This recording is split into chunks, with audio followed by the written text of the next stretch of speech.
देवी और सज्जनों, आज नेताजी सुभाष की जन्म जयंती है। देश पराक्रम दिवस के रूप में इस प्रेरणा दिवस को मनाता है। सभी देशवासियों को पराक्रम दिवस की अनेक अनेक शुभकामनाएं। आज पराक्रम दिवस पर अंडमान निकोबार द्वीप समूह में नई सुबह की रश्मियां एक नया इतिहास लिख रही है। और जब इतिहास बनता है तो आने वाली सदियां उसका स्मरण भी करती हैं, आकलन भी करती हैं, मूल्यांकन भी करती हैं और अविरत प्रेरणा पाती रहती हैं। आज अंडमान निकोबार के 21 द्वीपों का नामकरण हुआ है। इन 21 द्वीपों को अब परमवीर चक्र विजेताओं के नाम से जाना जाएगा। जिस द्वीप पर नेताजी सुभाष चंद्र बोस रहे थे, वहां उनके जीवन और योगदानों को समर्पित एक प्रेरणा स्थली, एक स्मारक का भी आज चलाना हुआ है। आज के इस दिन को आजादी के अमृत काल के एक महत्वपूर्ण अध्याय के रूप में आने वाली पीढ़ियां याद करेगी। नेताजी का ये स्मारक शहीदों और वीर जवानों के नाम पर ये द्वीप हमारे युवाओं के लिए, आने वाली पीढ़ियों के लिए एक चिरंतर प्रेरणा का स्थल बनेंगे। मैं अंडमान निकोबार द्वीप समूह के लोगों को और सभी देशवासियों को इसके लिए बहुत बहुत बधाई देता हूं। मैं नेताजी सुभाष और परमवीर चक्र विजेता योद्धाओं को श्रद्धापूर्वक नमन करता हूं। भाई और बहनों, अंडमान की ये धरती वो भूमि है जिसके आसमान में पहली बार मुक्त तिरंगा फहरा था। इस धरती पर पहली आजाद भारतीय सरकार का गठन हुआ था।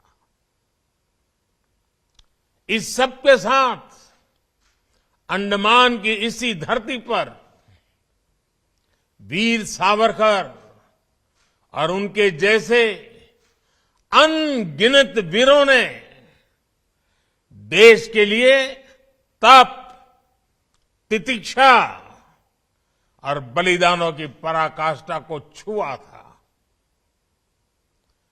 सेल्युलर जेल की कोठरियां,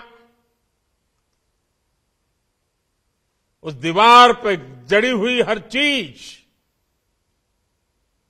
आज भी अप्रतिम पीड़ा के साथ साथ उस अभूतपूर्व जज्बे के स्वर वहां पहुंचने वाले हर किसी के कान में पड़ते हैं, सुनाई पड़ते हैं। लेकिन दुर्भाग्य से स्वतंत्रता संग्राम की उन स्मृतियों की जगह अंडमान की पहचान को गुलामी की निशानियों से जोड़कर रखा गया था।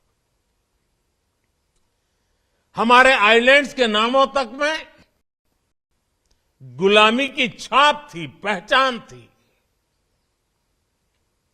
मेरा सौभाग्य है कि 4-5 साल पहले जब मैं पोर्ट ब्लेयर गया था तो वहां मुझे 3 मुख्य आइलैंड्स को भारतीय नाम देने का अवसर मिला था। आज रॉस आइलैंड नेताजी सुभाष चंद्र बोस द्वीप बन चुका है। हैवलॉक और नील आइलैंड स्वराज और शहीद आइलैंड बन चुके हैं।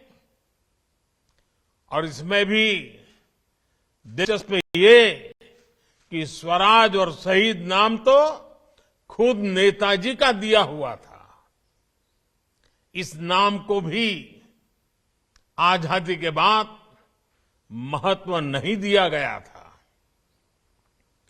जब आजाद हिंद फौज की सरकार के 75 वर्ष पूरे हुए